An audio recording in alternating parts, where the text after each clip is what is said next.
Aleluia! Abra comigo a sua Bíblia no Evangelho do Senhor Jesus, segundo escreveu Marcos, capítulo de número 5.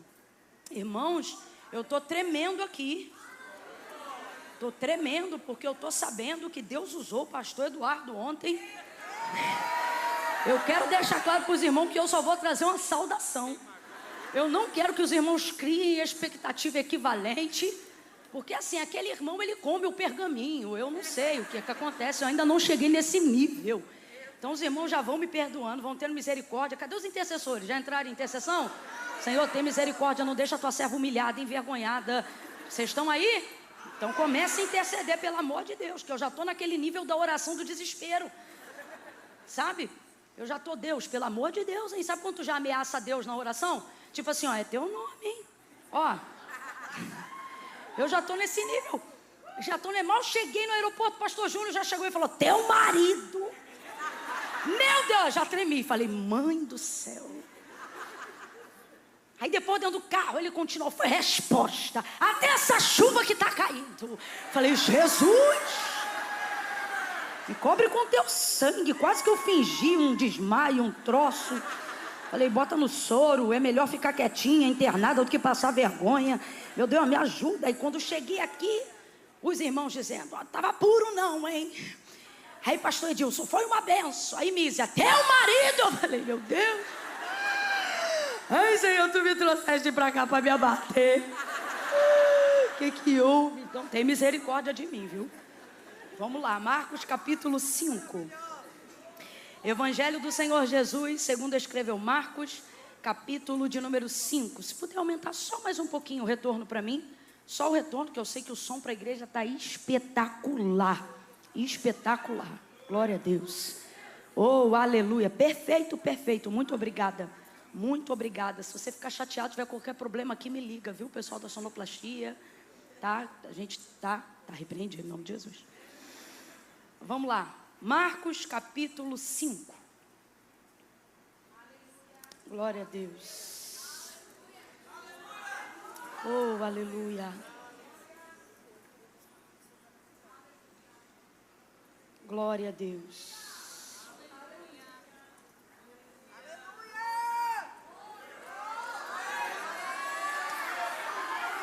Versículo 25 em diante.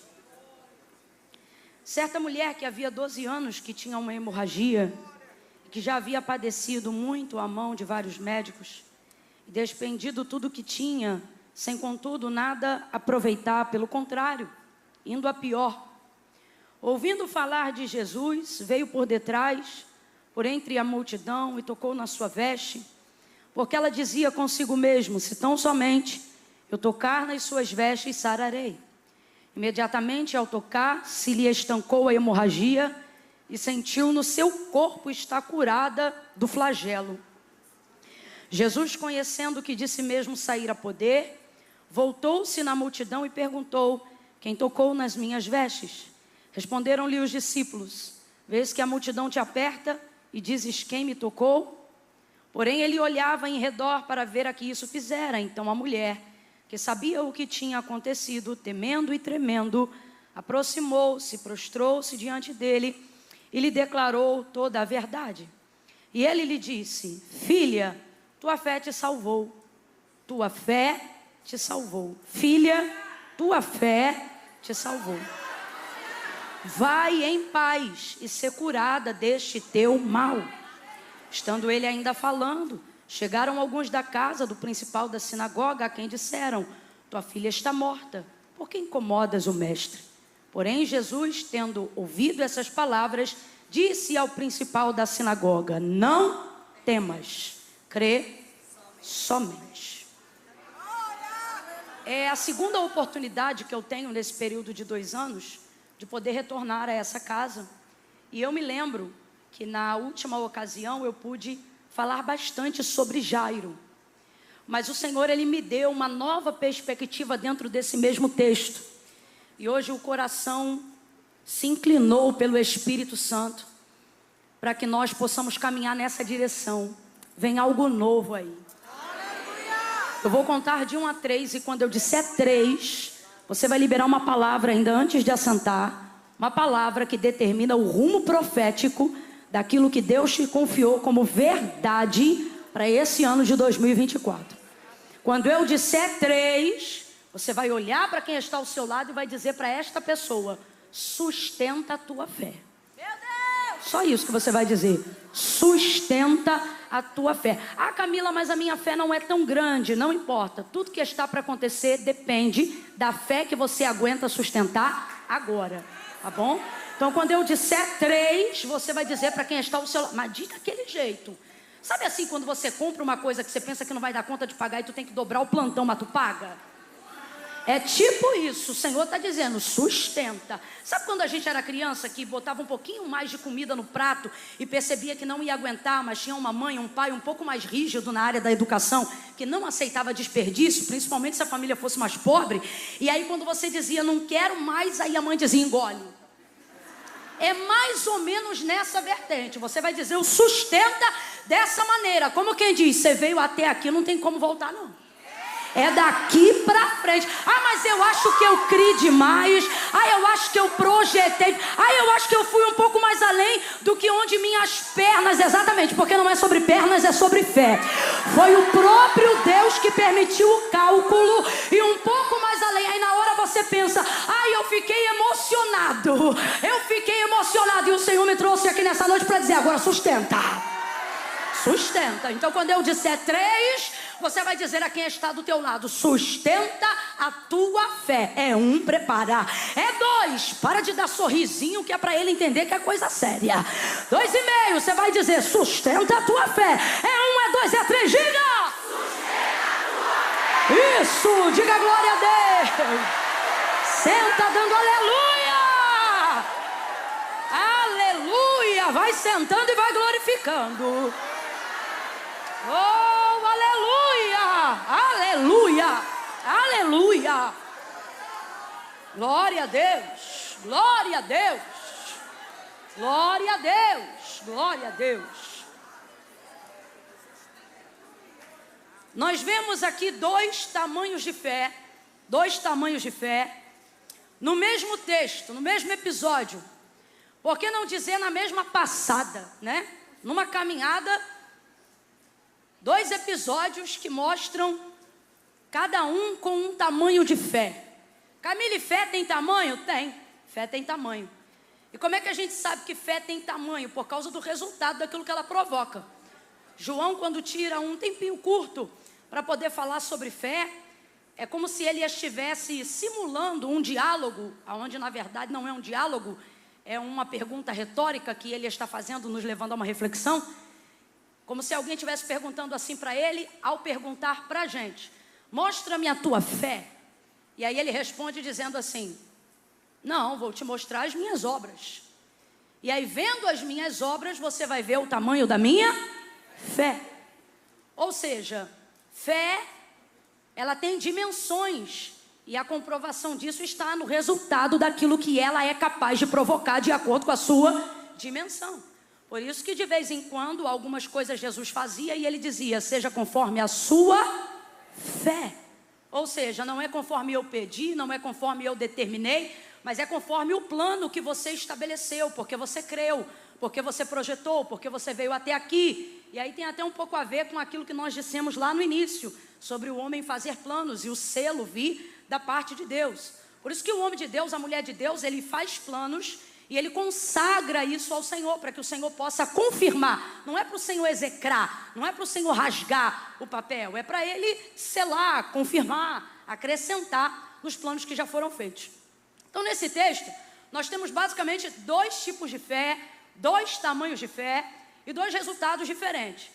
Aparentemente, a fé da mulher do fluxo de sangue é, sem dúvida, incontestavelmente, uma das maiores fés apresentadas no Novo Testamento. Por quê? Porque ela inaugura um método novo, algo que ninguém ainda antes dela havia realizado.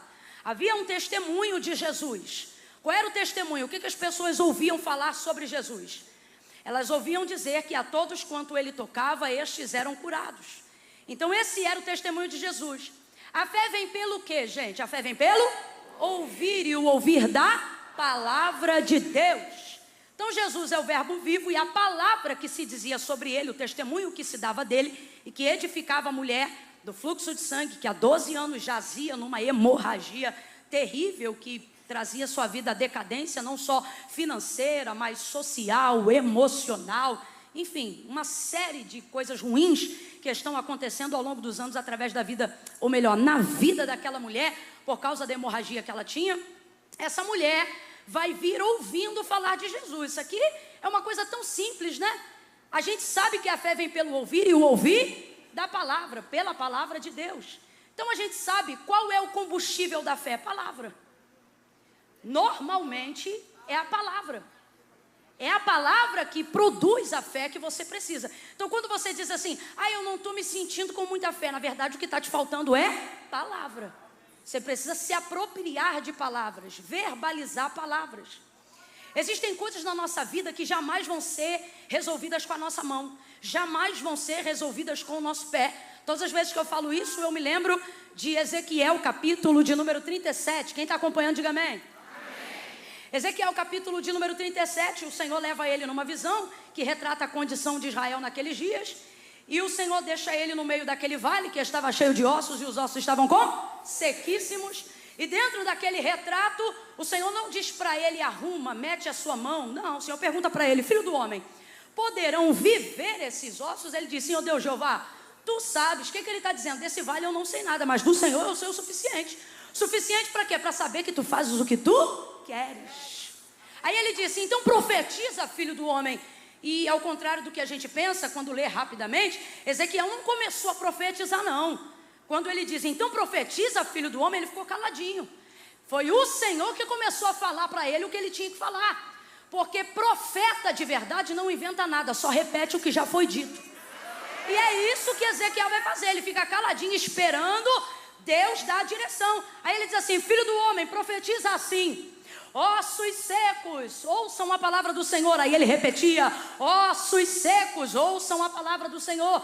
E tudo que Deus falava, Ezequiel repetia. Tudo que Deus falava, Ezequiel repetia. Agora vem comigo só por um instante. Estamos falando sobre desenvolver fé pela palavra de Deus. O único método de produzir uma fé verdadeira, transformadora, poderosa e genuína. Agora, veja, se ele está num vale, não é num oásis, é num vale. Num vale, ou seja, escuro, porque o vale é profundo, né?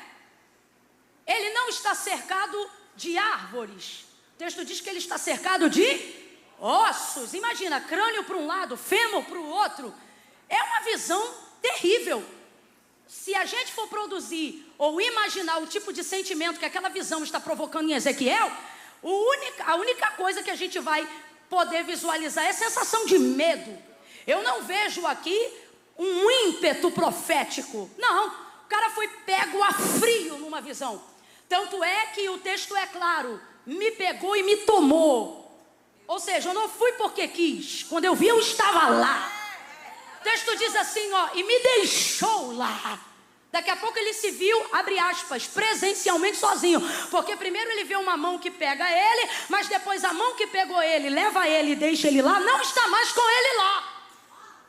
O que prova para nós uma outra coisa, e tem tudo a ver com fé desenvolvida pela palavra. A questão presencial não é o mais importante para desenvolver uma fé genuína. Pelo contrário, às vezes, Deus demonstra uma aparente ausência física de mover para que a fé genuína possa aparecer. Como assim, Camila? Enquanto você vê mão de Deus te movendo, você não exercita a fé da mesma maneira. É quando o mover da mão de Deus se ausenta que você começa a ficar atento de verdade ao que Ele está falando. Agora veja, o que levantou os ossos no meio do vale foi a mão de Deus? Não, foi a capacidade que Ezequiel tinha de ouvir aquilo que Deus estava falando. Então, de vez em quando pode te faltar a mão que move aonde você gostaria. Agora, nada disso impede a realização do milagre. Por quê? Porque não é sobre mão, não é sobre pernas, é sobre ouvir a voz que fala com você. É sobre a palavra. Completa aí para mim, por favor. É sobre a... Então ele não está vendo mais a mão que o tomou, ele está cercado de um vale. num vale cheio de ossos, certamente sentindo a princípio um pouco de medo, mas o texto diz que ele segue repetindo aquilo que Deus está falando. Ele segue profetizando. O que ele está sentindo enquanto ele profetiza? Eu não consigo imaginar que ele esteja sentindo muita coisa além de medo, mas ele segue profetizando aquilo que Deus está falando. Eu imagino que tudo continua escuro como estava antes, mas ele continua profetizando. Não há nada que aqueça a alma dele naquele momento, mas ele continua profetizando. E nas primeiras palavras proféticas não há mover algum no vale. Ele está profetizando é no eco, está profetizando é na voz, está profetizando é na solidão mesmo.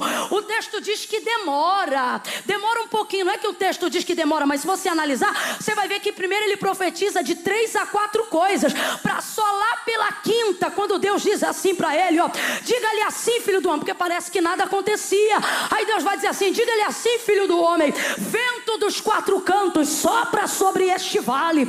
E aí ele dizia, vento dos 4 cantos sopra sobre este vale. E enquanto ele repetia isso, aí o texto diz que começou a ouvir um barulho. Então veja como desenvolvimento de fé não tem associação alguma com sentimento, mas com a capacidade que você tem de reproduzir repetidamente uma palavra que você recebeu, mesmo quando aparentemente toda a realidade parece paralisada diante do que você está profetizando. É exatamente isso que está acontecendo no vale. Quem está entendendo, diga amém. Mas ele segue profetizando. É assim que nós desenvolvemos a fé. Você vê o marido ficando cada vez mais viciado, e quanto mais viciado ele fica, mais você repete, esse aí vai ser pastor, esse aí vai ser obreiro, esse aí vai ser um homem de Deus. E você vai vendo por um tempo a paralisia, o contraste entre a realidade e a fala. Mas o que é fé? Fé não é a capacidade que eu tenho de sentir, fé é a capacidade que eu tenho de profetizar o que eu sei, mesmo quando eu não estou sentindo nada. Se Ezequiel, imagino eu, fosse dar voz ao que ele sentia antes de haver um mover naquele vale, certamente ele daria voz ao seu medo. Nós somos muito rápidos em dar voz ao nosso medo, mas somos vagarosos em dar voz à nossa fé. Sentimos-nos constrangidos em falar do que ninguém acredita, em falar do que não combina com a realidade, em falar do que Deus falou sobre nós, em repetir o que Deus disse a nós. Ficamos com medo de sermos taxados de louco, ficamos com medo de parecer que aquilo que estamos falando não vai acontecer. Só que o compromisso daquilo que Deus entrega não é com quem recebe, é com Ele que promete. E aí a gente acaba não verbalizando aquilo que Deus falou. Mas Ezequiel verbaliza. Eu tenho para mim que quando ele viu cada osso se juntar ao seu osso, o medo que estava antes ficou até maior.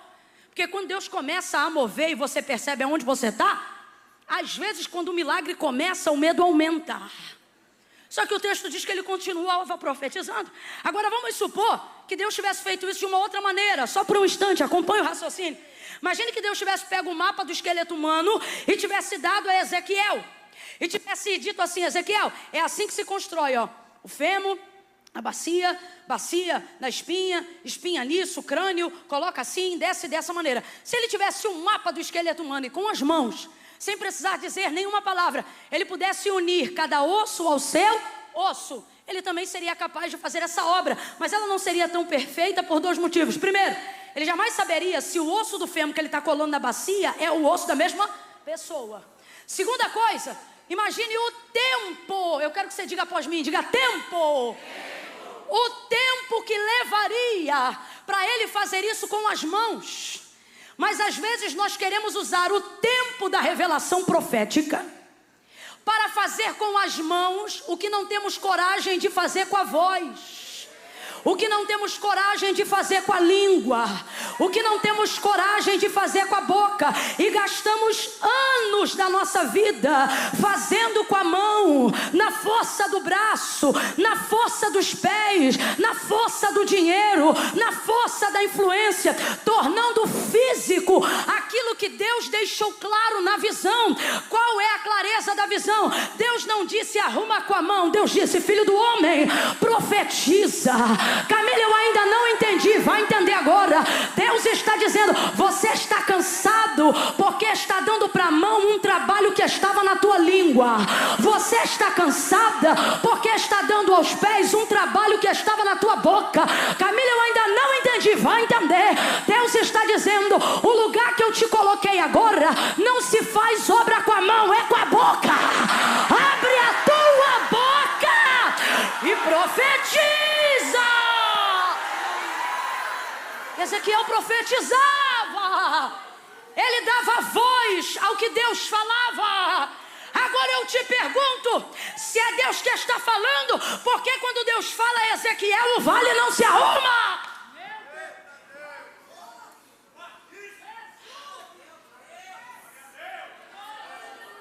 Mas Deus levanta Ezequiel.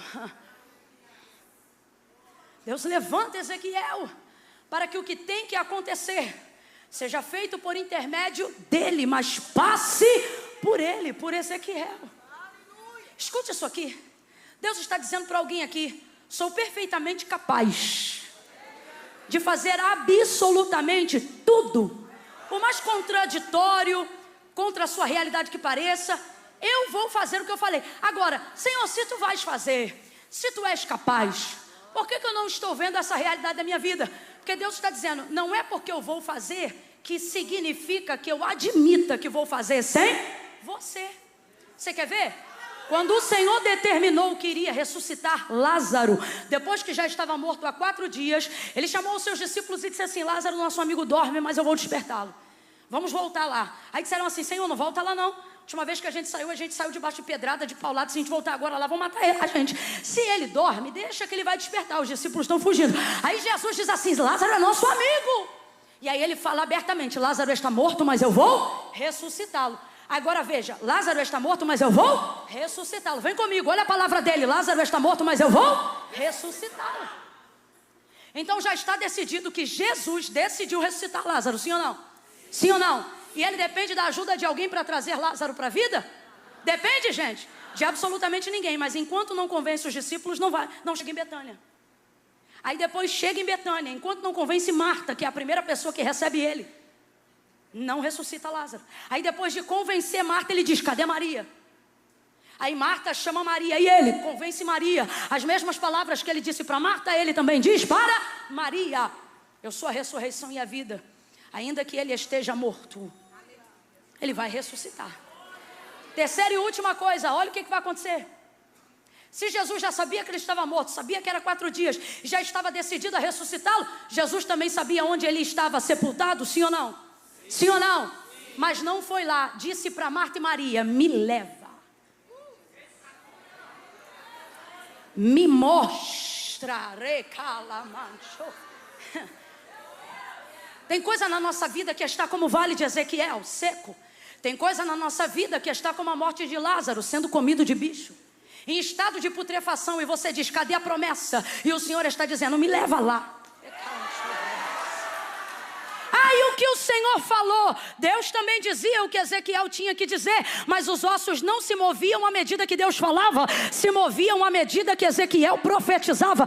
Deus trouxe pessoas aqui numa direção muito clara, e Ele está dizendo: 2024 você arruma com a boca, ressuscita com a boca, você levanta com a boca, vai ensinar com a boca, vai acalentar com a boca, vai consolar com a boca, vai curar com a boca. A Bíblia diz que a língua, ela pode ser inflamada pelo inferno, mas uma língua cheia do Espírito Santo é o avivamento que responde um clamor da igreja. Pegue na mão de alguém: eu estou sentindo uma graça de Deus tão grande aqui. Não segure de qualquer maneira não, faça ele entender, segure aí, que ele não chegou numa noite comum, numa noite de entretenimento gospel. Eu não sei se você é da casa ou se você é visitante, mas aperta a mão de alguém e diga assim: você sentou ao lado de um profeta. A minha boca vai te levantar hoje, a minha boca vai mexer com a tua estrutura hoje. O que Deus tem para fazer na sua vida virá através da capacidade que você tem de verbalizar o que já ouviu. Vou falar como Deus está mandando. Por que não verbalizas o que ouve? O que o diabo fala, você repete. A fofoca que te contaram, você repassa. Mas a profecia que você ouviu, você vive calado. Remaia canchobria sai. Telebe de ramaia súria. Quando está triste, fala que está triste. Quando está com medo, fala que está com medo. Mas por que não anda naquela casa liberando a palavra? Por que não entra nesse ônibus e vai trabalhar liberando a palavra? Por que não entra em territórios geográficos que Deus já te deu, tomando posse na palavra? A mulher do fluxo de sangue tem um nível de fé. E ela mostra pra gente qual é a receita. Ela deixa claro pra gente qual é a receita. Ela desenvolveu essa fé, não foi do nada não. Olha pro teu irmão e diz, não é do nada não. Não é do nada não. O texto é claro. O texto é claro. Ó, 12 anos, hemorrágica, padecendo na mão de vários médicos, despendido tudo que tinha, sem aproveitar nada. Pelo contrário, indo a pior. Porém, ouvindo falar, sua boca reproduz aquilo que você dá crédito ao ouvir. Isso que sua boca tem que reproduzir. A pergunta é, por que estás dando crédito a palavras desgraçadas? Reproduzindo maldições. Ao invés de verbalizar e de liberar a palavra que Deus te entregou. Essa mulher ouvindo falar de Jesus, a fé que ela desenvolveu não foi do nada. Foi uma fé baseada naquilo que ela... Eu sempre digo isso. Melhore o que você ouve e você vai melhorar o que você fala.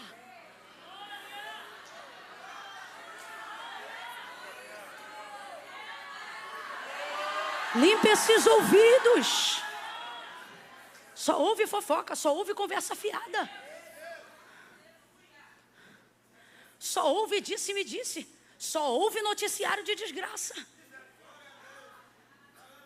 Meu Deus, o algoritmo da sua rede social só mostra calamidade, porque você ouve uma, passa para outra, ouve uma, passa para outra, ouve uma, passa para outra. Aí você começa, está sabendo disso, está sabendo daquilo, e só começa a reproduzir. E detalhe, vai reproduzindo na vida das pessoas aquilo que você está cheio.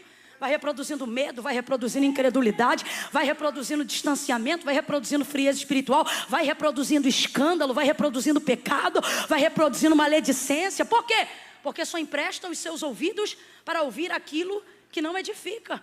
Por isso a boca de algumas pessoas parece que a língua não é língua, é um defunto. Fétida.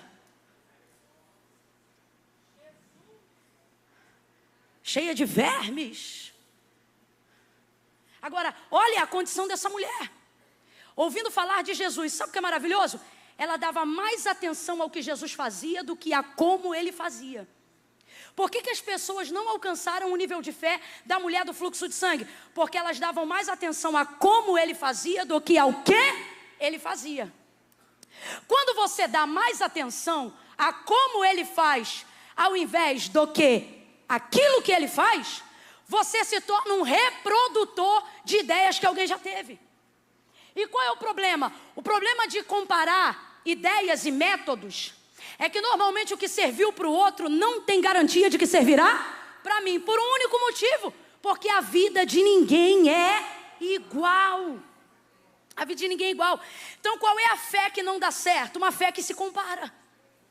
Uma fé que dá mais atenção ao como Jesus faz do que ao que ele faz. Olha o que vai acontecer. O testemunho de Mateus e o testemunho de Lucas acerca do testemunho de Jesus é esse aqui, perdão, de Marcos. O testemunho é esse aqui, ó. A todos quanto ele tocava, estes eram curados. A todos quanto ele tocava, estes eram curados. Então as pessoas ouviam falar da maneira como ele fazia e começavam a desenvolver a fé em cima daquilo que era falado. E o que era falado? Que a todos quanto ele tocava, estes eram curados. Então só podia por ele ser curado quem por ele fosse. Agora olha a situação dela se ela compara a fé. Se ela compara a fé, tinha morrido de hemorragia. Porque de acordo com a lei de Moisés, e o Senhor não quebrava a lei, a Camila quebrava sim, ele curou no sábado. Não, foi ele mesmo que disse no sábado, porque ele é o legislador, ele não quebra a lei. Ele mesmo disse, a vida do homem é maior do que o sábado. Jesus nunca quebrou lei nenhuma. Nenhuma. Isso é conversa de gente que tem dificuldade de cumprir princípio porque tem pressa para viver promessa. Essa mulher sabia que ele era o filho do Deus vivo. Ela reconhecia a sua autoridade e sabia que ele não iria descumprir a lei de Moisés. Até porque ela retratava o desejo de Deus. E segunda coisa, quando Jesus veio no seu primeiro sermão, ele disse: não cuideis que vim trazer a paz, eu vim trazer a espada. Sabe o que ele está dizendo? Eu não sou um abolidor dos princípios, eu sou aquele que abre caminho para motivar você a fazer da maneira correta. Agora veja, se ela compara a fé, estava hemorrágica, tinha morrido minando sangue. Porque o que a lei dizia? Dizia que acerca da enfermidade que ela possuía, ela era tida como uma mulher imunda. E uma mulher imunda jamais poderia ser tocada por Jesus. E um Jesus cumpridor de lei jamais tocaria nessa mulher. Então imagine que ela está edificando a fé só no como ele faz e não no que ele faz. Imagine ela ouvindo histórias do tipo: rapaz, ele tocou no esquife do filho da viúva de Naim, e o esquife passou vida para o menino, e o menino levantou. Imagine ela ouvindo esse tipo de coisa. Imagine ela ouvindo que nas bodas de Caná da Galileia o vinho havia acabado e agora ele transformara a água em vinho. Imagine isso. Então ela está vendo que ele tem poder. Agora, se ela só se submete a dar atenção ao como e não ao que ele faz, do mesmo jeito que ela cria, ela desistia. Por isso que tem gente que do mesmo jeito que produz a fé, perde. Porque você vê o que faz e se anima, mas vê como ele fez e desanima. Por quê? Porque se compara. Porque diz: mas também ela ora a beça. Mas também ele jejua muito. Mas também ela tem oportunidades que eu não tive. Mas também ele teve portas pelas quais eu não passei. Então Jesus está dizendo: eu te animo no que eu faço, mas tu te desanimas quando ouve como eu faço. E por quê? Porque você se compara. Se ela fosse se comparar, olha o que ela tinha ouvido. Ouvindo dizer que Jesus vinha, ela edifica a fé dela. Por quê? Porque sabia que ele fazia milagres. Mas qual era o testemunho? Qual era o testemunho? Que a todos quanto ele tocava, estes eram curados. Imagine ela pensando: então eu nunca posso ser curada, porque por ele eu não posso ser tocada. Mas ao ouvir que ele vinha, entendendo que está diante de uma oportunidade, ela não vai verbalizar a comparação, ela vai verbalizar a realização. Jesus está dizendo: foca na realização que eu foco no método. Foca na realização que eu foco no como. Foca no final que eu crio a ponte no meio. Alguém está entendendo o que Jesus está falando aqui? Aí ela começa a desenvolver, cheia de fé, o seguinte pensamento: se tão somente eu tocar. E é a primeira vez que alguém vai ter essa ideia. Diga comigo: é a primeira vez. Diga, é a primeira vez. É a primeira vez que alguém vai ter essa ideia. Porque qual era a ideia repetida? Se ele tocar, sou curado. Se ele tocar, sou renovado. Se ele tocar, eu me levanto. Se ele tocar, eu prospero. Se ele tocar, eu faço. Se ele tocar, eu tenho. Se ele tocar, eu sou. Aí vem uma mulher que por causa da condição de vida dela não pode tocar. Ela desiste? Não, ela inaugura um método novo. Olha para mim, existem coisas que ainda não aconteceram na sua vida. Não é porque ele está te castigando, é porque ele vai inaugurar métodos novos através dessa adversidade que você está passando. Existem coisas das quais você não consegue se livrar por mecanismos normais. Você faz palestras para ver como outros venceram. Você faz curso para ver como outros romperam. E você não rompe. Faz, meu Deus, 1000 coisas para saber como outros prosperaram e não prospera. Para saber como outros casaram e não casam. Aí você pensa: parece que Jesus está me castigando. E ele está dizendo: não, é que eu escolhi tua dificuldade para inaugurar uma coisa nova. Eu vou falar de novo essa palavra profética. Deus está dizendo: a tua vida é diferente, teu casamento é diferente, com você é diferente, porque através da tua vida eu vou inaugurar um método novo. Vou fazer de um jeito novo. Qual é o jeito novo dela? O jeito novo dela é: se tão somente eu tocar. Eu acho isso aqui fantástico, porque o que ela está dizendo é: se ele vai tocar, eu não sei, eu sei o que eu vou fazer. Você está liberado, olha para cá. Você está liberada. Para quê, Camila? Para fazer planos darem certo. Que planos? Planos que só envolvam sua força de vontade.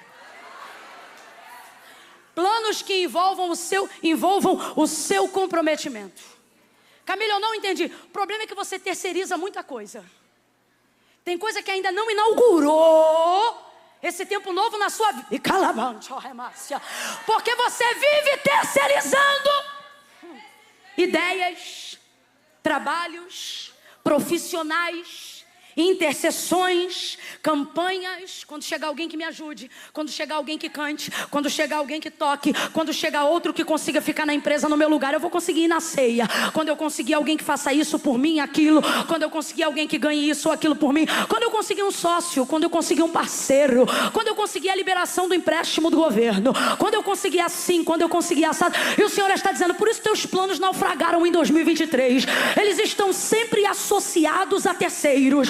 Quando alguém abrir a porta, quando o outro entregar o seu número, quando alguém liberar o CNPJ, quando tua empresa emitir nota fiscal, quando você conseguir pagar o imposto, quando aquela menina aceitar seu convite, quando aquela esposa fizer o que você quer, quando o marido ficar do jeito que você pediu, você está sempre terceirizando. E eu vou falar como Deus está mandando, e teus planos seguem naufragando. E Deus está dizendo, sabe por quê? Tu sempre dizes, quando o outro fizer, quando o outro entrar, quando o outro der, quando o outro tomar. Deus está dizendo, nesse ano, diga, quando eu fizer, quando eu pisar, quando eu entrar, quando eu falar, quando eu assinar. Levante a tua mão aí agora. Levante a tua mão e diga, Deus. Isso aqui é para quem quer compromisso. Quem não quer, não repita. Diga, Deus, esse ano eu não vou esperar ninguém. Eu vou fazer com o que eu tenho, entrar com o que eu tenho, pagar com o que eu posso, orar com o que eu sei.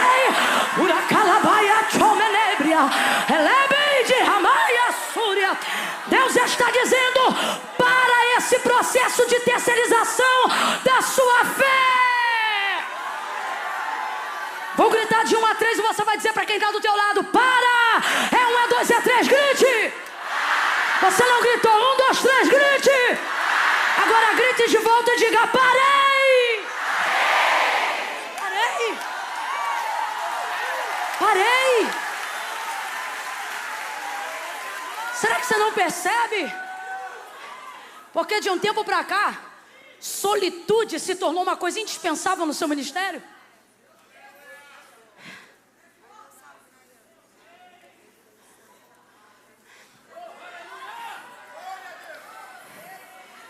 Às vezes Deus faz você não poder de fato contar com ninguém, para que contar com Ele não seja mais uma opção, seja uma escolha única. É o caso dessa mulher. É o caso dela. Aí ela, aqui ela, ó. Se tão somente eu tocar. Se tão somente eu tocar.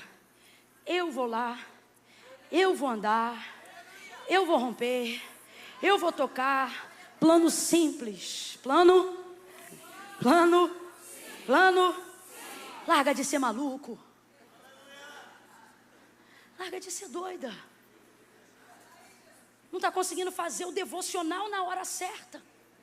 E quer fazer a campanha, o voto. Deus está dizendo, faz um negócio simples. Mas faça.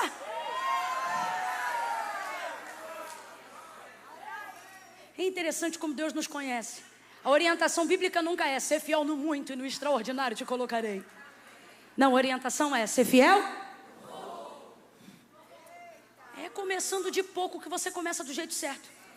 Todo mundo já sabe que sucesso não está ligado a talento, está ligado a disciplina. Está ligado a constância.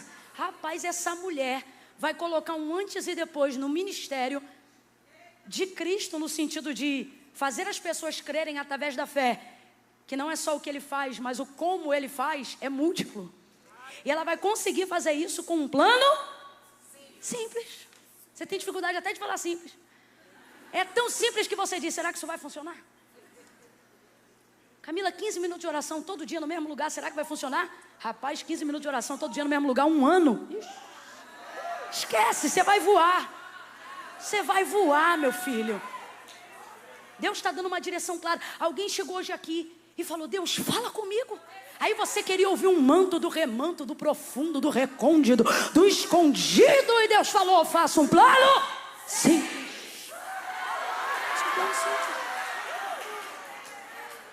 Aí o plano dela: e se eu tocar? Se eu tocar?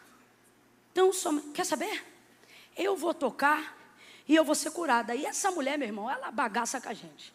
Quem me conhece já sabe que ela é uma das minhas personagens favoritas. Eu tenho que pregar sobre ela pelo menos 250 vezes no ano. Essa mulher, ela rompe a multidão, estende o braço, toca na orla das vestes de Jesus. O texto diz que imediatamente ela foi curada, porque imediatamente dele saiu virtude, poder. Poder, saiu. Preste atenção, ele não deu. Que fé é essa? Que fé é essa que não pede? Que fé é essa que vai lá e toma? Não, meu Deus. Se a sua mente buga que nem a minha, olha para quem está do teu lado e pergunta: que fé é essa? Que fé é essa que não pede, minha irmã? Que fé é essa que vai lá e pega? Que fé é essa?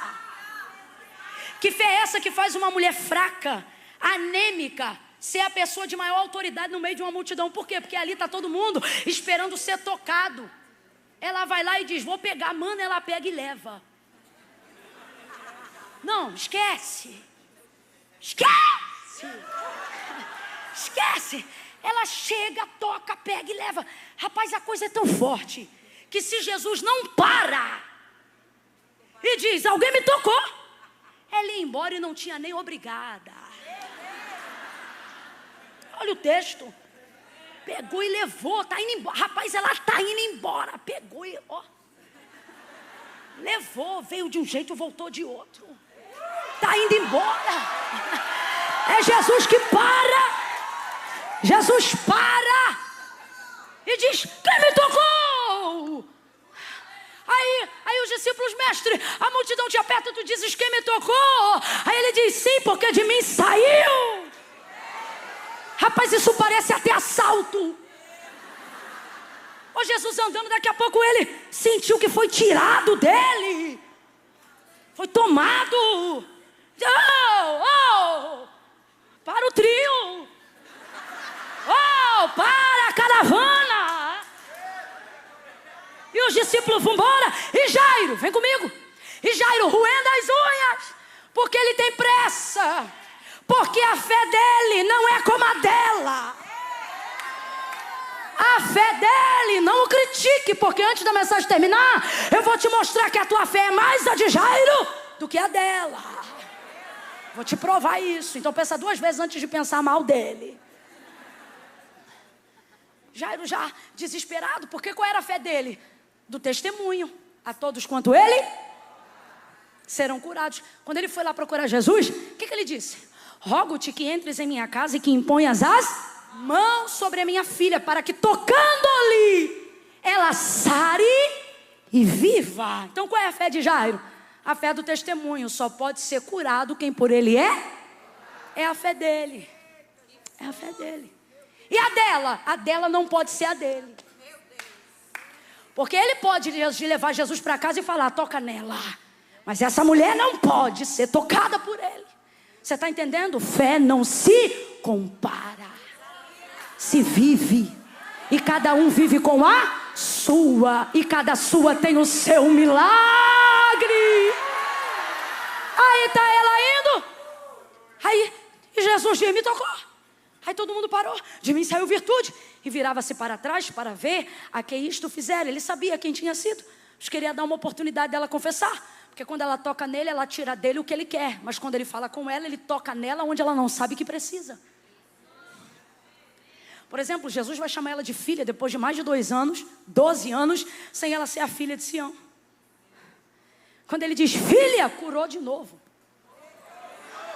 Só que não no corpo, na alma. Era essa a oportunidade que Jesus queria dar para ela. Mas vamos resumir aqui. Alguém me tocou, virava-se para trás para ver a que isso fizera. Ela, temendo e tremendo, levantou a mão e disse: fui eu, Senhor, quem te tocou. Apavorada, pensando: é agora que eu devo ser apedrejada. Fui eu, Senhor, quem te tocou. Aí ele olha para ela e diz: filha, Deus ama uma fé ousada. Tem coisa que todo mundo à sua volta diz assim, ó, se você fizer isso, vai dar certo não. E o Senhor está dizendo, se você fizer isso, vai dar o que nunca deu. Filha, tua fé te salvou. Vai perturbada? Não, vai em paz. Jesus não só, presta atenção, deu cura a ela pelo método dela, como ao dar a ela paz, legitimou o método dela. Isso é mais importante do que a cura. Por quê? Porque às vezes a gente alcança o que quer por meios pelos quais Deus não aprova. Então mesmo que depois você tenha o que queria, você fica perturbado por saber se o adquiriu com a aprovação de Deus. Ela não. Ela saiu dali, como disse Jesus, em paz. Porque ele legitimou o método dela, aprovando a sua fé, dizendo, filha, tua fé aqui é um método. O que você fez te fez alcançar a cura que você desejava. Vai em paz, ser livre desse teu mal. Que fé é essa? A fé que vai lá e pega. Fé que... depois em casa, medita um pouquinho mais devagar no texto. Ela não pediu nada e levou tudo. A gente pede tudo.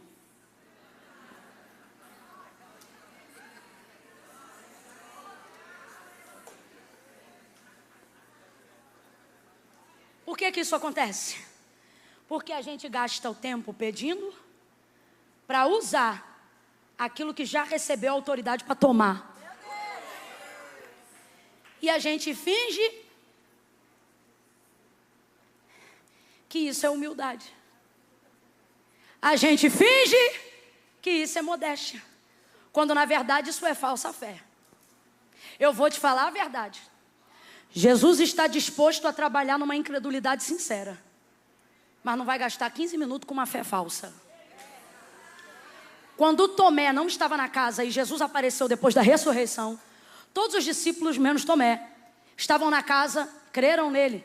Quando ele sumiu da casa após o episódio da ressurreição, Tomé entra na casa e os discípulos disseram, Tomé, Jesus esteve aqui. Nós o vimos, nós falamos com ele. O que Tomé disse para eles? Vocês estão loucos. Eu não vou acreditar no que vocês estão falando. Se eu não vir, não tocar nos cravos, no lado aonde ele foi transpassado, eu não creio. O texto diz que depois Jesus volta novamente àquela mesma casa. E agora no momento em que Tomé está presente, se você for ler o texto, você vai ver que Jesus não dá nenhuma outra direção, senão apenas a Tomé, deixando claro que ele não voltou a casa para fazer nenhuma outra coisa, senão levantar a fé de Tomé diante da sua incredulidade. Por quê? Porque a incredulidade de Tomé era sincera. É bonito? Não, não é. Por isso Jesus entra e o adverte. Incredulidade não é bonito. É necessário que todo aquele que se aproxima de Deus creia que Ele existe e que Ele é galardoador daqueles que o buscam. Ele vai lá e trabalha na incredulidade de Tomé. Repreende ela, edifica a fé dele. Tomé, bem-aventurado não é você que viu e creu. Ou seja, eu estou aqui para passar uma lição para o futuro e para te dar uma oportunidade. Bem-aventurados são aqueles que não viram, mas crerão neste testemunho. Mas veja, voltou lá na casa só por causa da incredulidade de Tomé, um discípulo amado. Porque Deus trabalha numa incredulidade sincera, o que Ele não suporta. É uma fé falsa. Diz que crê, mas não executa o que diz que crê. Por isso não vê milagres. Lembra da mulher que multiplicou o azeite da botija? Chegou em Eliseu, o credor está à porta, levar-me os meus 2 filhos. Declara-me o que tens em casa, tua serva não tem nada senão uma botija de azeite. Vai aos vizinhos, pede vasos emprestados, não poucos, mas muitos. Coloca eles dentro do quarto, fecha a porta por detrás de ti e os teus filhos. Pega o azeite da botija e derrama sobre os vasos. Ele deu a ela uma palavra. Olhe para mim e complete, por favor. Ele deu a ela uma? Deu a ela uma? A palavra que ele deu para ela foi de execução. Pega vasos, não poucos, muitos. Pega o azeite da botija. Botija é vaso pequeno. Significa que os vasos que estavam para receber o azeite eram vasos Isso, e a botija continha um azeite pequeno. Esse é o típico milagre que Jesus faz até hoje. Qual? Varejo abastecer atacado. Até hoje ele faz isso. Colocou na botija o poder de execução. Agora, matematicamente falando, a gente sabe como é esse milagre. Eu falo sobre isso já há alguns anos. Profeta ou a palavra de Deus multiplicou o azeite dentro da botija? Não, porque mesmo que fizesse o azeite multiplicar dentro da botija, matematicamente falando, a botija não pode conter quantidade o suficiente de azeite para encher todos os vasos. Mesmo que Deus enchesse a botija, ela não teria quantidade o suficiente para encher os vasos. E Deus multiplicou então dentro dos vasos? Também não, porque senão isso tiraria a glória de Deus em usar a botija. Então como é que vai ser? Ele disse, entra no teu quarto, fecha a porta e derrama. Então aonde o milagre aconteceu? Não aconteceu dentro da botija e nem aconteceu dentro do vaso. Aconteceu na transfer. Era enquanto ela Agora, por que a gente tem palavra, mas não vê milagre? Deus diz pra gente, entra e faz. A gente entra, vê a botija, vê o vaso, vê o varejo, vê o atacado. Vocês estão me ouvindo bem? Tá? Eu acho que o microfone deu uma bugada. Deu sim, agora melhorou.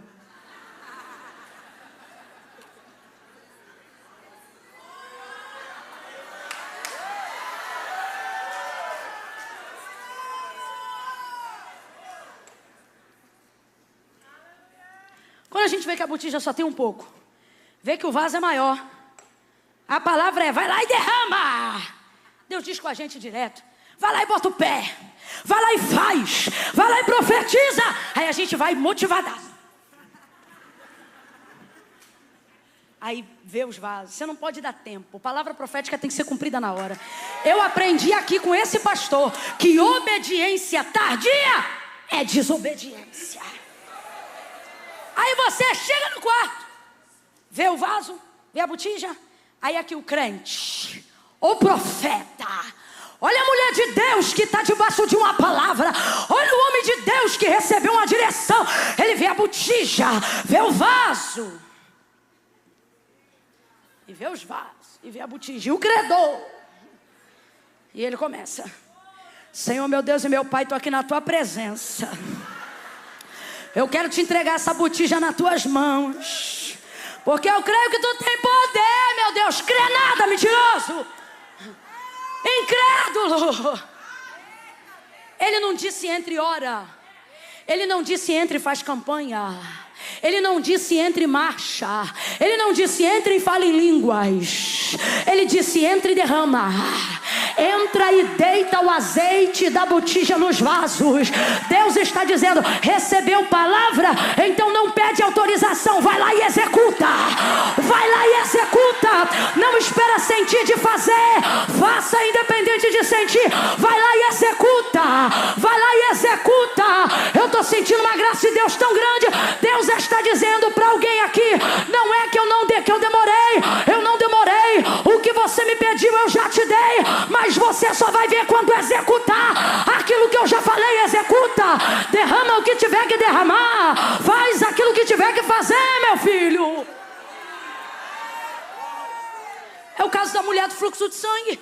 Ela foi lá e executou. Veio o tecladista, veio o baterista, veio o baixista, veio o guitarrista. Por quê? Porque Jairo precisa de ajuda. Jairo não é como ela. É para vir mesmo, pode vir. Jairo não é como ela. Ela um plano simples e ela, bota o nome na história. Ela não pede, ela pega. Ai, que raiva. Que abusada, que cheia. Que crente.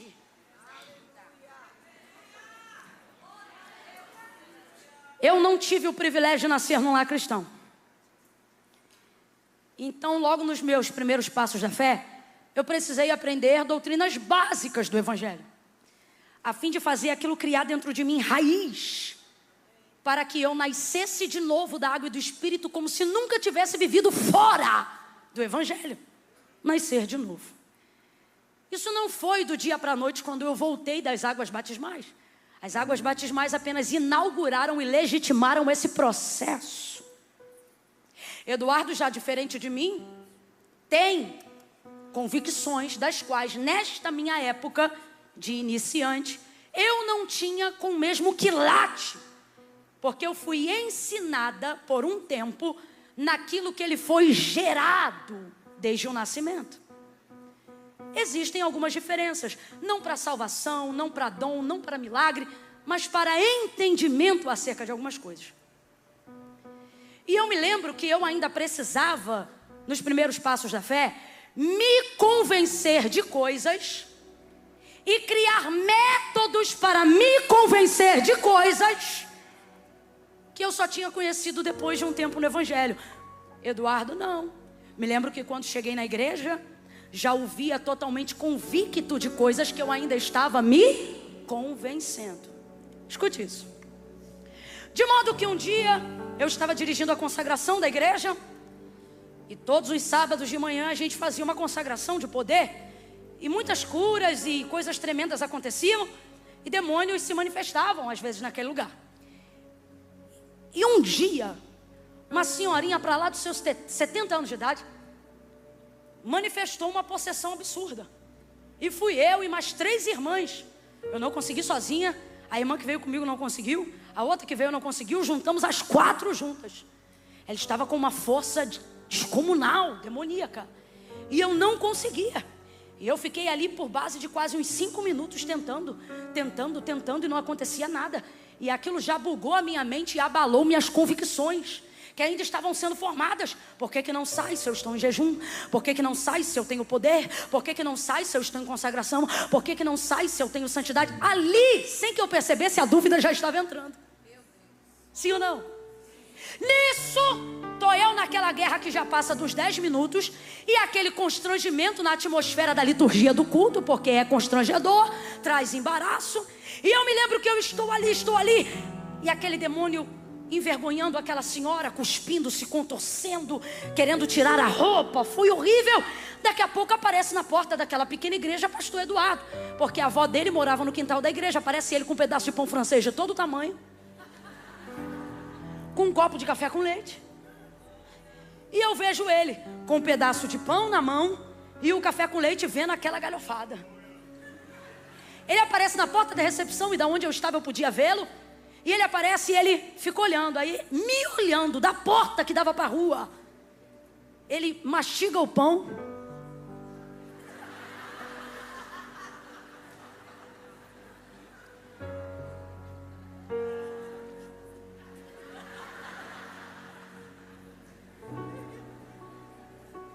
E aquilo já me irritando. Só que o que ele veio a fazer depois me irritou muito mais. Ele pegou a mesinha que ficava na frente da recepção e colocou o pão, o café com leite. Nunca mais eu esqueço dessa cena. Entrou tirando o farelo da boca, botou a mão na cabeça dela, em pé como ele estava, e disse: sai! Irmãos, naquele dia eu não sei de quem eu senti mais raiva. Na hora, você sabe o que é na hora? A mulher voltou. Perguntei se ela queria entregar a vida para Cristo. Ela disse: agora. Ele orou por ela. Como ele não frequentava, porque ele não estava naquele culto, ele se envolvia num outro trabalho, ele saiu do culto. Ele não ficou nem até o final da Ele voltou para a mesa da recepção.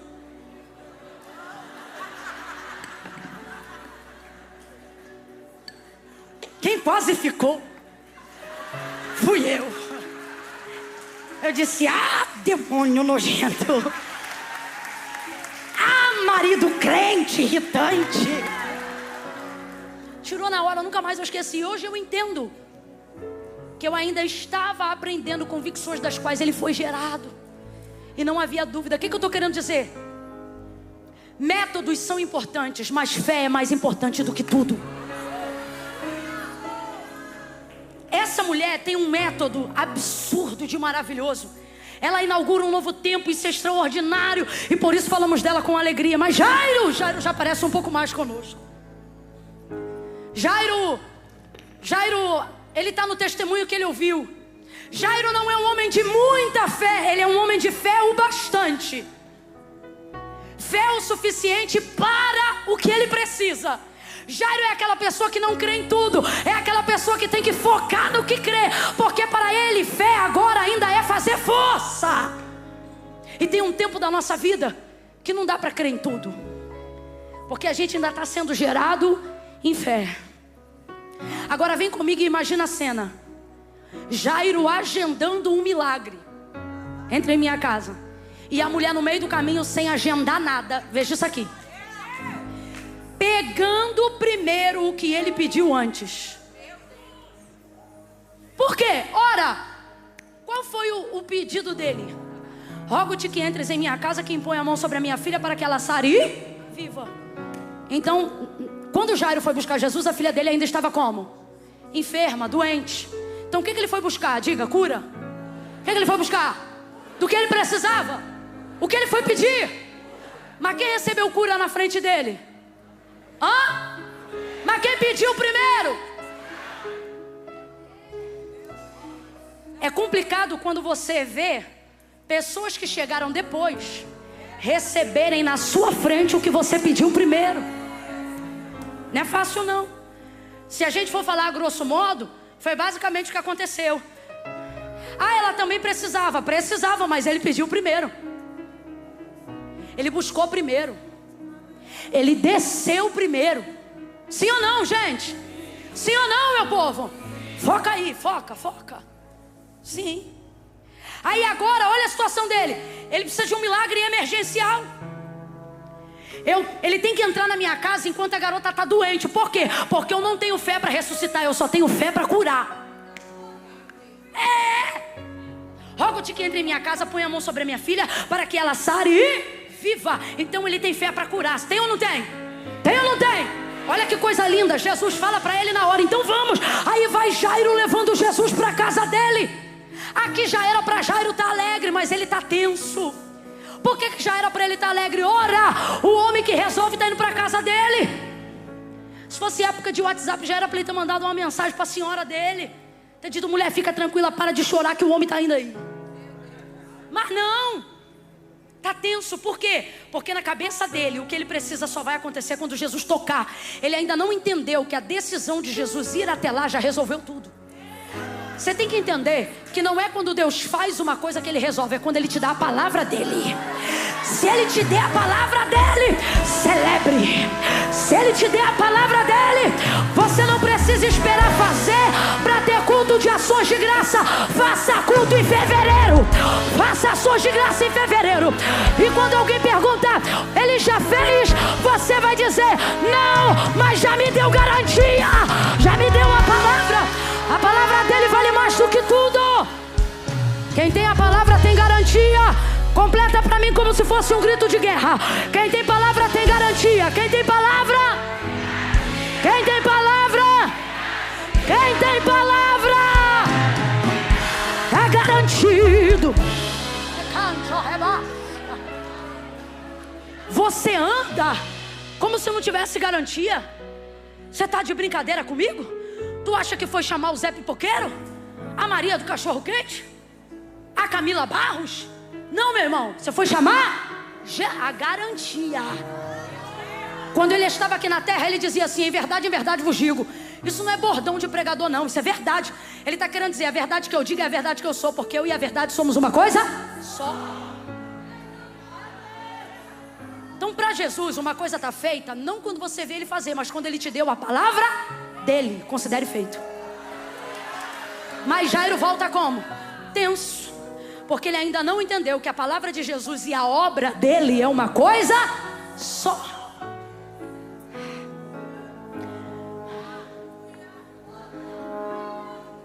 Aí no meio do caminho ele já tenso, porque Jesus está andando devagar e ele tem pressa. Ele vê a mulher recebendo na frente dele o que ele pediu antes. Você tem duas opções aqui nessa noite. Ou você fica indignado e perde tudo, ou você começa a pensar por uma nova perspectiva. Quando você vê pessoas que chegaram depois de você receberem primeiro coisas que você pediu antes delas, não fique com inveja. Entenda, se Deus está permitindo isso no seu caminho, é porque Ele quer desenvolver em você um nível de fé para fazer na sua casa algo maior. Vamos analisar o texto friamente, sem emoção, friamente. Ele foi pedir para Jesus curar. Só que no meio do caminho, o que ia acontecer com a menina? Ela ia o quê? Jesus já sabia disso, sim ou não? E a fé de Jairo era a fé para curar ou para ressuscitar? E fé para curar é a mesma para ressuscitar? Não vem de emoção, não. Vem na razão. Não é mesmo. Eu iniciei a mensagem dizendo que fé tem tamanho. Não fui eu que inventei isso. Jesus disse em um momento no barco para os discípulos: homens de pequena fé, pouca fé. Para a cananeia, por exemplo, ele disse: ó mulher, grande é a tua fé. Então fé tem tamanho.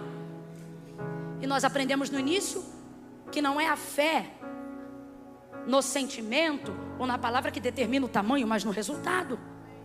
Mostra-me tua fé. Não, vou te mostrar as minhas obras. E aí, vendo as minhas obras, você vai ver o tamanho da minha. É meus resultados que vão dizer qual é o tamanho da minha fé.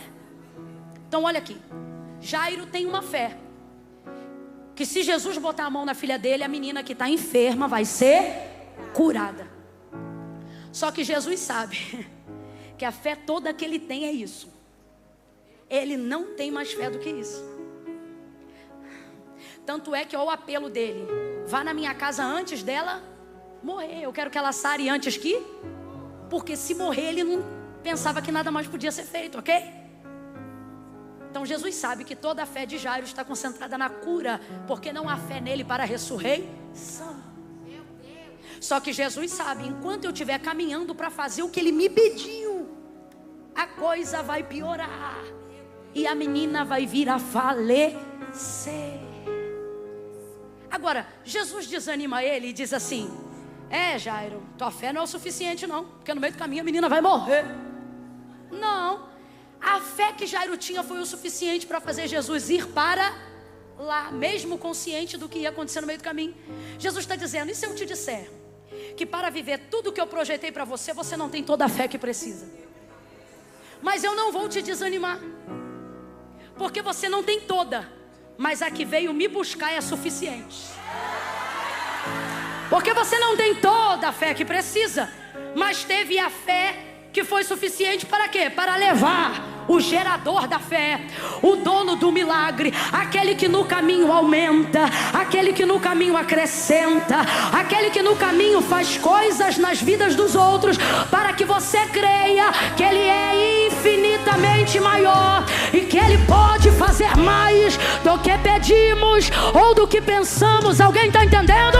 As coisas que Deus está permitindo de ruim acontecerem no caminho ou de bom na vida de outras pessoas acontecerem, não é para te destruir, é para dizer: nesse caminho eu te acrescento, porque o que eu escolhi fazer na sua casa é maior do que o que você me pediu para fazer. Quando você me conheceu, quando você me buscou, você só queria uma empresa, você não sabia que ia quebrar 2 vezes antes de se tornar um grande nome. Quando você me buscou, você só queria a salvação do seu marido, porque você ainda não sabia que ia ser mãe de 4 filhos. Quando você me conheceu, você só me pedia para te libertar do vício da bebida, porque você ainda não conhecia de quantas tentações você ainda seria provado. Mas perceba como nenhuma das coisas boas na vida dos outros ou ruins na sua vão te desfavorecer. Todas elas estão cooperando para o seu bem. Só que você não pode se distrair. Olha para mim. Você não pode se distrair. Por quê?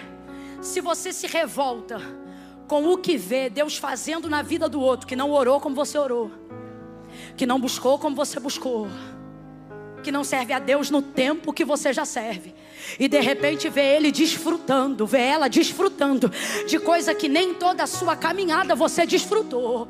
Se você se distrair e começar a pensar que Deus não está tanto com você quanto você imaginava, se você se distrair e pensar que as suas orações estão sendo depositadas em qualquer lugar de canto e não no céu, se você começar a deixar a inveja enredar seu coração, se você, ao invés de ser edificado na palavra, começar a comparar fé por foto de Instagram, sua energia será minada, sua incredulidade será aumentada, sua fé será roubada.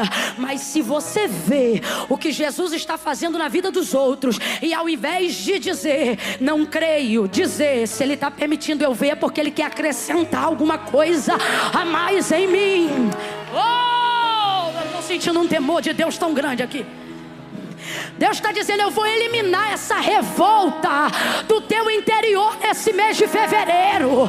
Tem uma revolta enredando o teu coração. Você diz, Deus não me responde mais como me respondia. Eu não vejo mais a mão de Deus como eu via. Deus está dizendo, tem uma revolta de ver crente novo enriquecer mais rápido do que você. Eu estou vendo, ninguém me contou não.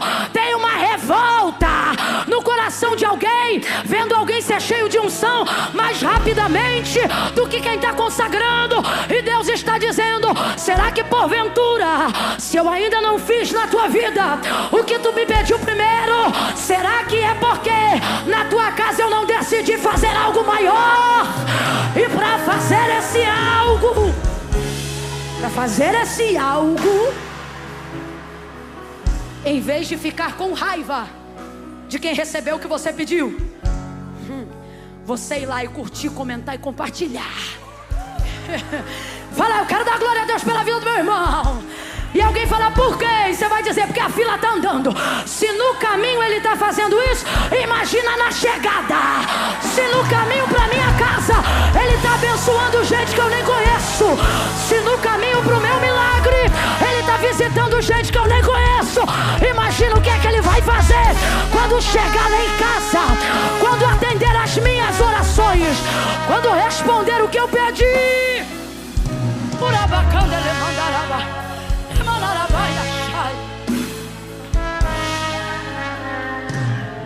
Olha para o teu irmão e diz, estou orando, estou pedindo, e é para minha casa que eu chamei.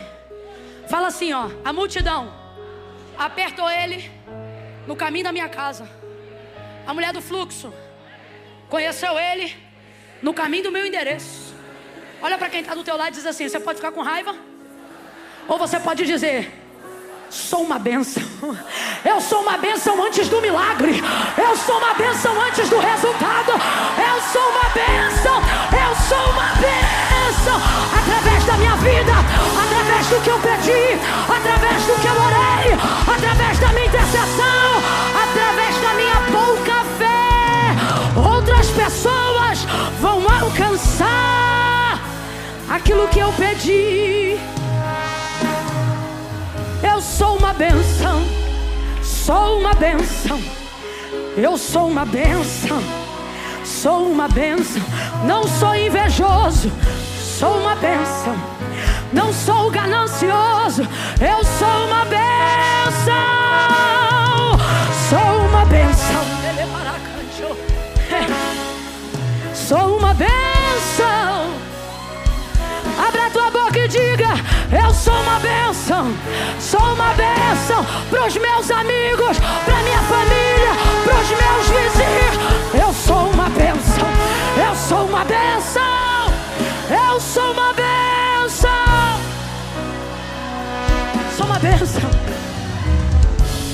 Eu ainda não recebi o que eu fui buscar, mas na minha busca, o que teve gente que já recebeu, vou repetir. Porque se vocês não gravarem nada do que eu disse hoje, gravar isso vai ser o suficiente.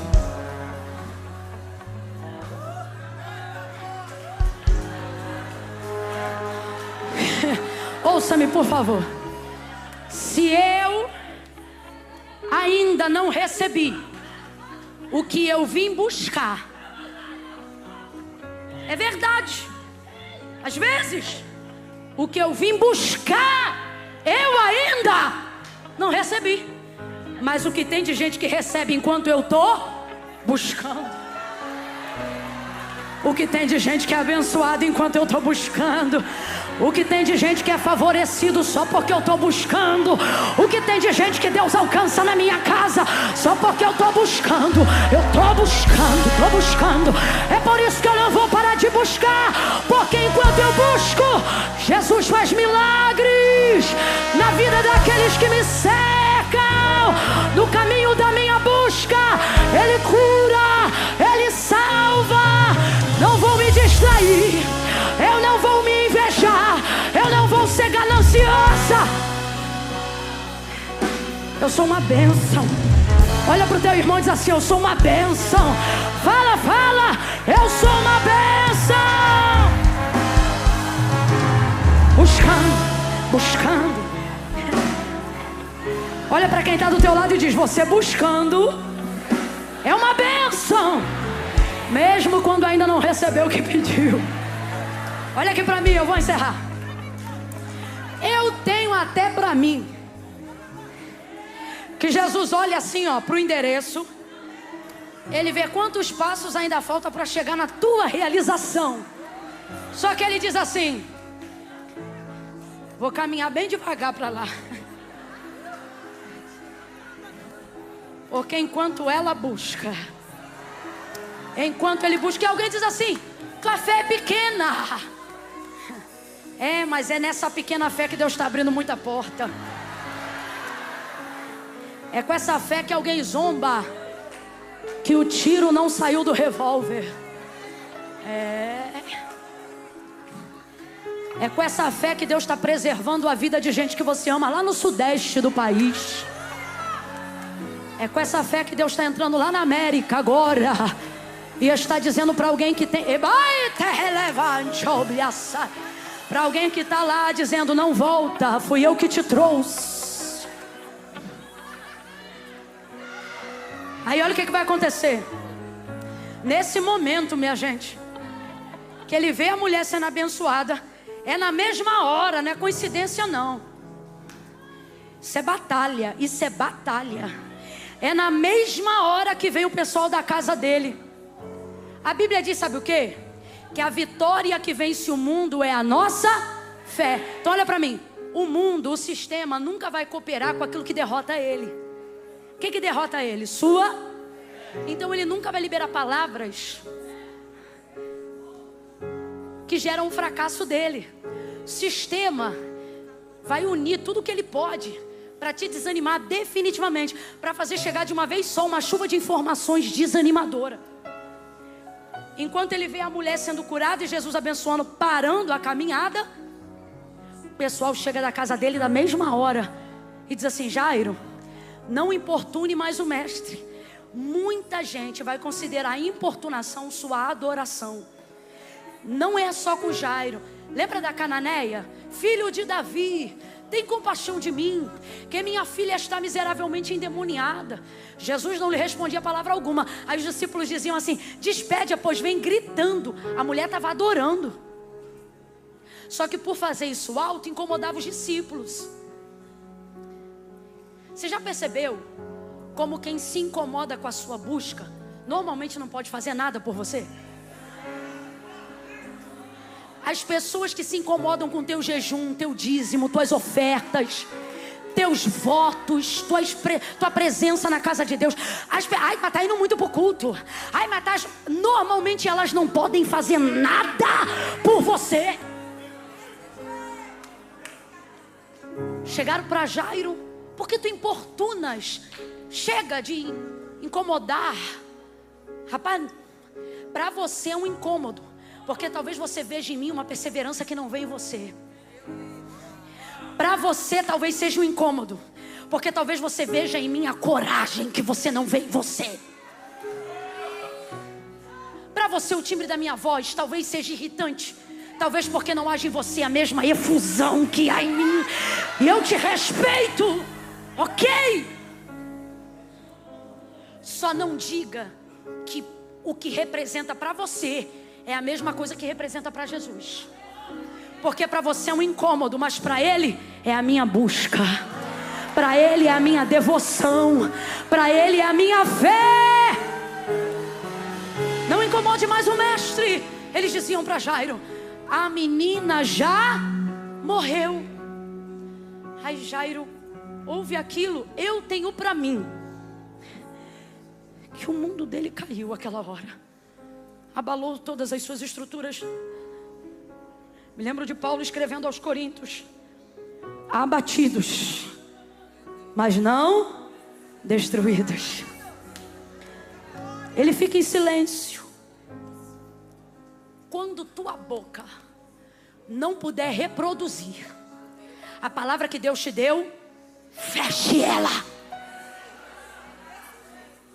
Se você não tiver naquele momento condições de profetizar, de liberar uma palavra que combina com o que Deus te disse, não precisa mentir, mas não diga na cale-se. Cale-se. Jairo não falou nada, mas Jesus falou.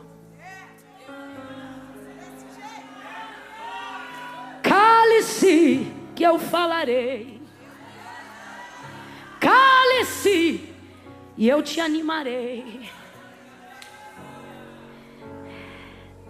Diga para a sua desesperança que o dono da sua esperança não se ausentou. Eu tenho visto o que você tem visto e tenho ouvido o que tem te falado, mas eu estou aqui, eu estou aqui. Aí nessa hora você pensa assim: Camila, e o que Jesus disse a eles, aos homens que trouxeram as más notícias a Jairo? Para eles Jesus não disse, porque Jesus não fala com quem não busca. A palavra de Jesus é para quem... Talvez você está aqui, está dizendo: Jesus, visita lá fulana, fala com ela o que tu tem falado comigo. Visita lá o ciclano, faz ele ver o que o Senhor me mostrou. E o Senhor está dizendo: com eles eu não falo nada, mas com você fique em mim, porque vou eu te animar por esses dias. Eu vou te renovar por esses dias. Eu vou te levantar por esses dias. Jesus não fala nada com eles, mas ele vira para Jairo e diz: Jairo, não temas, apenas creia. O que ele está dizendo? Filho, não precisa ter a fé da ressurreição toda não. Só sustenta aquela que você trouxe quando me conheceu. Como quem diz assim, ó: segura essa que o resto eu faço. Você de fato não tem toda a fé que pensa que poderia ter, mas Jesus está dizendo: se tiver fé para me levar onde você quer, eu faço o resto. Ele está dizendo para alguém: eu faço o resto. O que você não faz, eu faço o resto. Jairo, não temas, crê somente. Vou contar de 1 a 3 e você vai dizer para o teu irmão: sustenta a tua fé, amém? Porque o não temas, crê somente é Jesus dizendo para ele: Jairo, sustenta. Mas a menina morreu, sustenta.